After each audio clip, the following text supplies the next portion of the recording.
এই যে দেখেন বন্ধুরা, আল্লাহর পাগল রাবিয়া বসরি একদিন কি কাজ করলেন। এক হাতে আগুন আর এক হাতে পানি নিয়ে বেরিয়ে গেলেন। এবার লোকজন তাকে জিজ্ঞেস করলো অবাক হয়ে, রাবিয়া বসরি, আপনি একই কাজ করছেন? রাবিয়া বসরি বলল, আমার মনে চায় আমি এই আগুন দিয়ে আল্লাহর জান্নাতকে পুড়িয়ে দিই এবং পানি দিয়ে আল্লাহর জাহান্নামকে নিভিয়ে দিই। সুফি সাদিকা মহিষী নারীর এই কথা অনেকেই বুঝতে পারলেন না। তিনি বললেন, মাওলাকে ভালোবাসতে হলে মাওলাকে সন্তুষ্ট করার জন্য ভালোবাসতে হবে, তাহলে আল্লাহকে প্রকৃত ভালোবাসা হবে।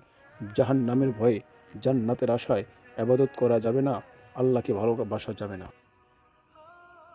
এই কথার তাৎপর্য হলো, আল্লাহর পাগলেরা শুধু আল্লাহর সন্তুষ্ট নিয়েই ভাবে, জান্নাত আর জাহান্নাম নিয়ে ভাবে না। এই যে দেখেন বন্ধুরা, আল্লাহর পাগল রাবিয়া বসরি একদিন কি কাজ করলেন।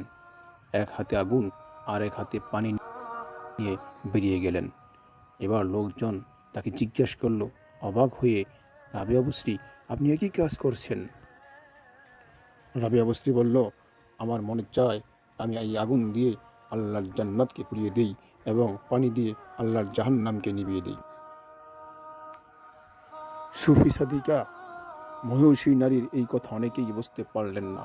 তিনি বললেন, মাওলাকে ভালোবাসতে হলে মাওলাকে সন্তুষ্ট করার জন্য ভালোবাসতে হবে, তাহলে আল্লাহকে প্রকৃত ভালোবাসা হবে। জাহান্নামের ভয়ে জান্নাতের আশায় ইবাদত করা যাবে না, আল্লাহকে ভালোবাসা যাবে না। এই কথার তাৎপর্য হলো, আল্লাহর পাগলেরা শুধু আল্লাহর সন্তুষ্ট নিয়েই ভাবে, জান্নাত আর জাহান্নাম নিয়ে ভাবে না।